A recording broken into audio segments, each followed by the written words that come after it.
Ladies, this video is for you, especially if you use dating apps.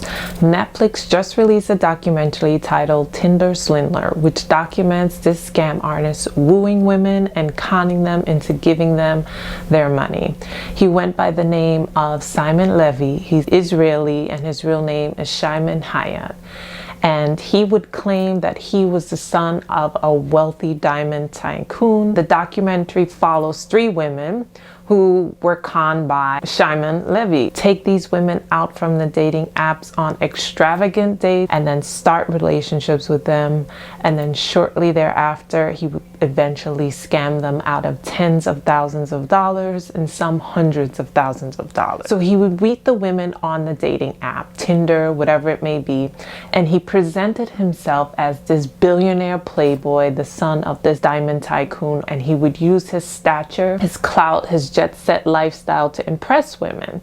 And of course, he looked the part. He wore luxury clothes, Gucci, Valentino, whatever you name it. He flew private. He drove luxury vehicles. I mean, Ferraris, Lamborghinis, Bentleys, you name it, he drove it. All documented on his Instagram and his Tinder profile.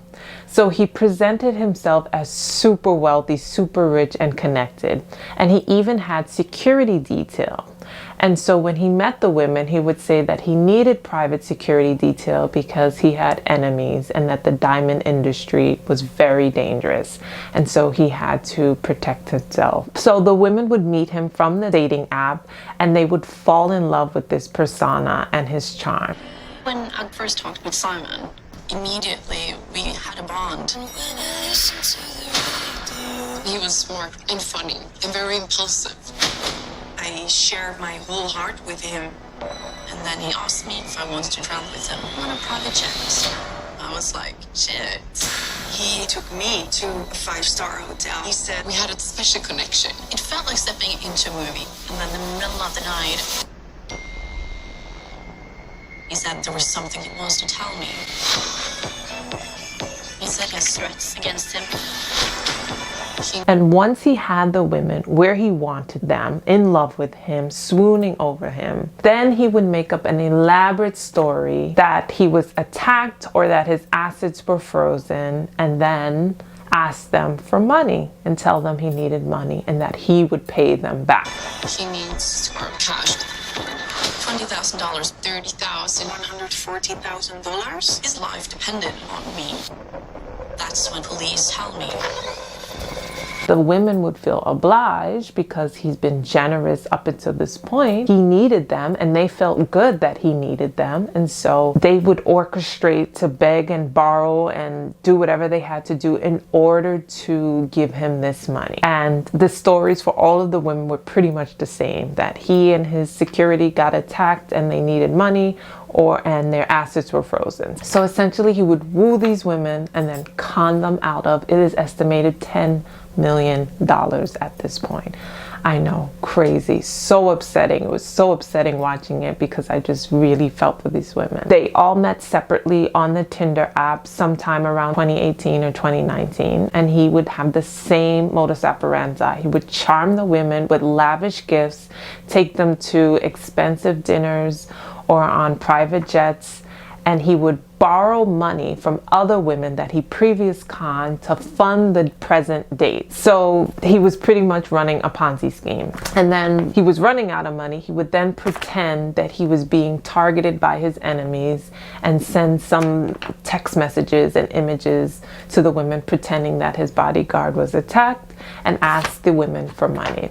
That was his scheme. Not even very complicated, but just convoluted. And he would work on the emotions of the women to help him financially.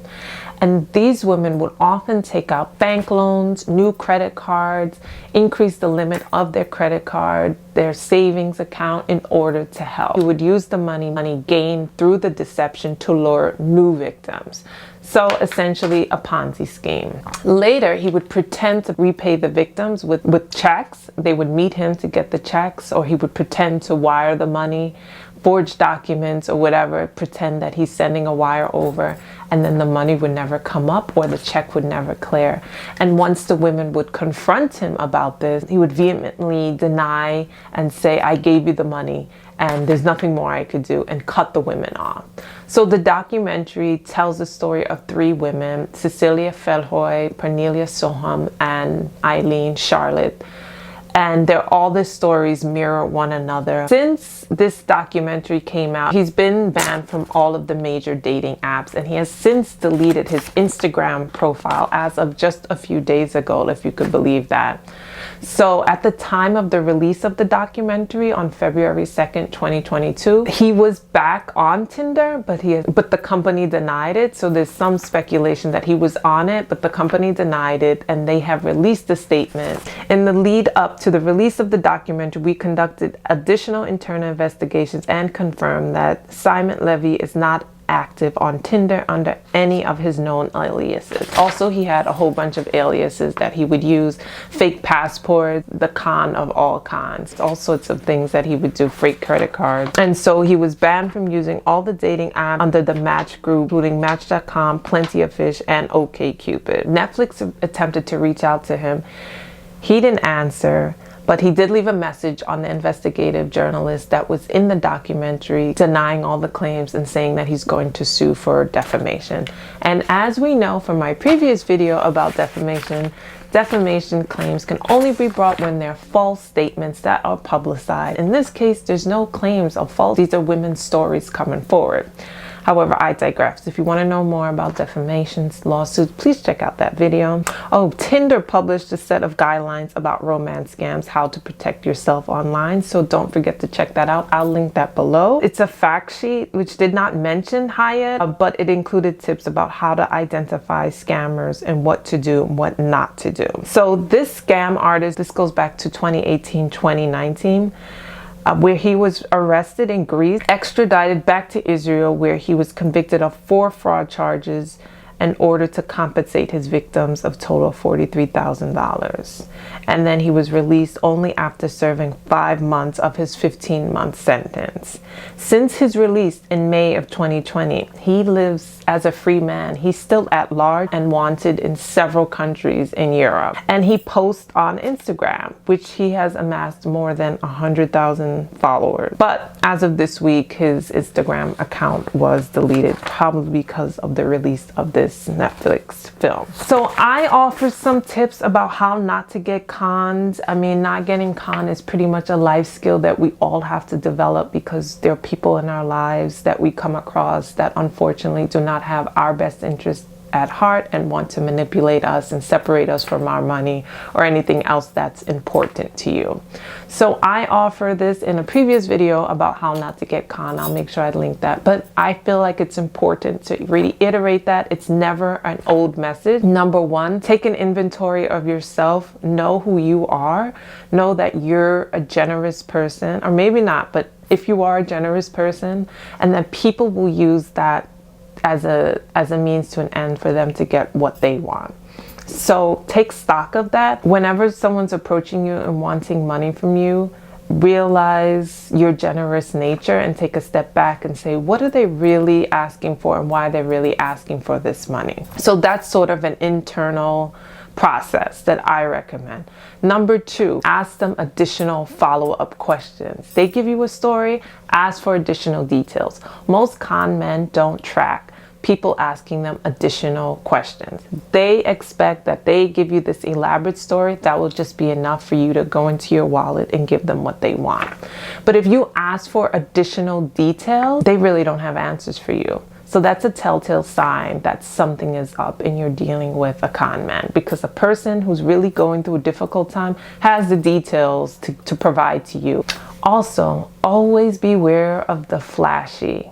All that glitters is not gold. Especially with Instagram and social media, people have a way of presenting themselves in a way that's disingenuous and untruthful. So take a step back and really be careful about what you see on Instagram and on social media as to whether or not it's the truth, because people misrepresent. And it's so easy to do on Instagram because all it is a superficial moment in time. There's no way of doing forensics and learning more about this person as to whether or not this is true.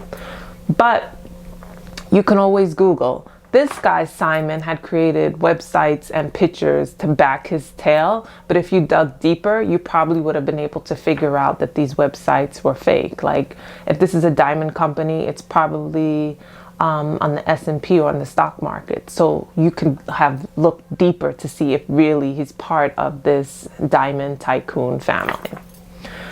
So again, these are my tips. This story is never old for me. I'm just fascinated with how con men work, and I wanted to provide this information for you so that you can be informed as you're going out there interacting with more and more people on social media.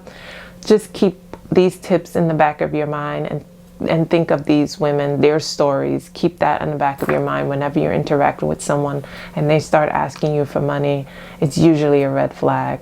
Hopefully this information has been helpful. Don't forget to like, subscribe, and comment. If you've seen the video, let me know what your thoughts are. Any input you have, don't forget to comment and subscribe. And again, this is The Legal Code, and I will see you next time. Bye-bye.